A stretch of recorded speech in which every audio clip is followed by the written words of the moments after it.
Andito po tayo ngayon sa lamesa. Actually, ito po yung interview natin. Good afternoon po. Good afternoon naman. Ano pong pangalan ninyo? Severino Bautista Santos, Ilang taon na po kayo? 79 years old. Kailan po kayo pinanganak? Noong January 8, 1934. Ikwento nyo nga po sa amin ang inyong karanasan noong panahon ng Hapon. Sige. Ito ang aking karanasan. Nung panahong sinakop ng Japanese Imperial Army ang Pilipinas, ang petsa noon ay Disyembre 7, 1941. Wala pang mga radyo noong panahong yun dito sa aming baryo. Bigla na lang may nagbalita na dumarating daw ang mga Hapon.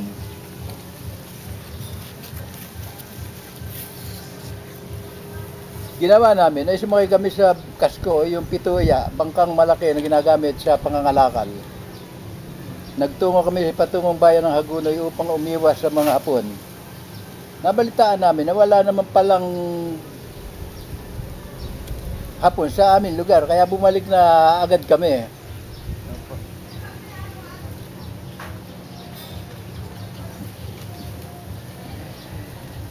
Noong mga sumunod na araw ay marami sa mga kalalakihan na ayaw sumuko sa Hapon. Armado sila ng mga baril na kung tawagin sila ay mga gerilya at hukbalahap. Sa pamumuno ni Luis Tarok at iba pa, nabalitaan ko na kapag daw may patrolya ng mga Hapon, ay dinudukot ng mga gerilya at pinapatay yung mga Hapon. Kaya ang ginagawa ng mga Hapon, hinuhuling kalalakihan, sinosyonan nila, ang tawag doon, sone. Yung iniipin ng mga kalalakihan, kasama nila yung mga Pilipinong collaborator, kung tawagin nila makapili. Siya nagtuturo ng mga gerilya na mga Pilipino, kaya yun, hinuhulit, pinapatay. Yun. Kaya ang nangyari, yung mga pinapatay ng Hapon, marami, nagkalat ang mga patay sa mga sapa, sa mga ilog. Pagkatapos, yun namang mga Hapon at saka yung mga Hapon na pinapatay ng mga gerilya, inililibing sa bukid. Kaya ang bukid noon ay naging libingan ng mga tao. Walang katahimikan ng mga tao. Laging parang hindi malaman kung buhay ka ngayon, bukas buhay ka pa rin. Ang aming kabuhayan ay napakahirap. Laging ang kinakain namin mga nilugaw. Kasi ang mga Hapon, kumakain ng kanin, naagawan pa yung mga Pilipino sa pagkain, hindi katulad ng Amerikano. Nung dumating sila kasi ang Amerikano, dalay pagkain nila. Hindi tayo naagawan, kaya hindi naghirap ang Pilipinas. Ngayon, wala naman akong nabalitaan ng mga babae din sa lugar namin na ginahasa ng Hapon. Hindi katulad sa ibang lugar na ginagahasa raw yung mga babae. Tapos mga bata pinapatay. Sa amin naman ay wala. Nagkaroon din sila ng mga project gaya ng pagtatanim ng bulak. Nagpatanim ng bulak sa mga matatanda namin. Ako kasi noon 10 taon pa lang. Kaya ako nanunood lang.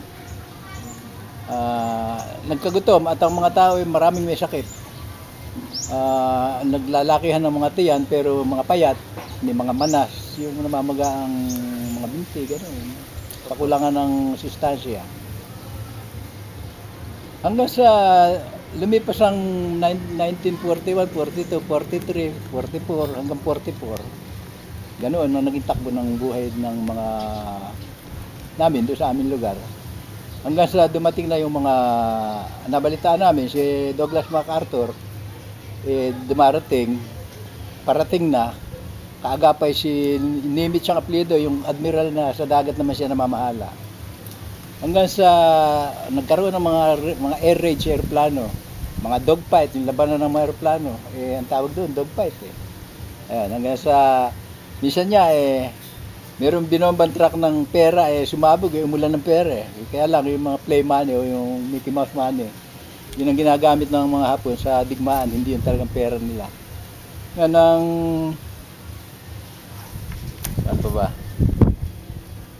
Noong dumating ang mga Amerikano, na nabalitaan namin, dumarating na, ang mga tulay sinira ng mga, ang sumira ay mga Amerikano para hindi makatakas ang mga Hapon eh. Ngayon, nung dumarating na mga Amerikano, nagpuntahan kami sa, tawag namin Bagbag, sa may highway. Nakakita ko doon ng isang amphibian tank tumawid sa ilog, tapos nung bumukas yung harap ng amphibian, lumabas yung jeep. Nakasama yung 4 na sundalo.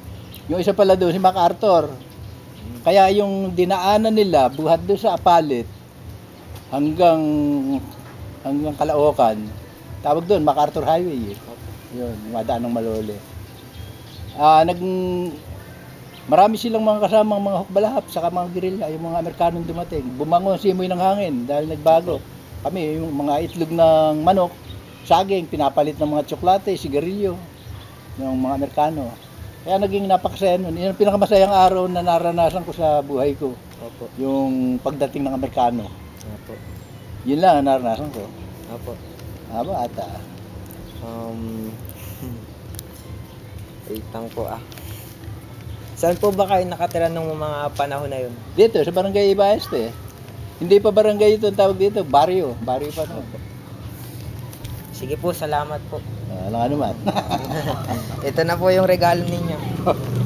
Thank you. Stop. Sorry po.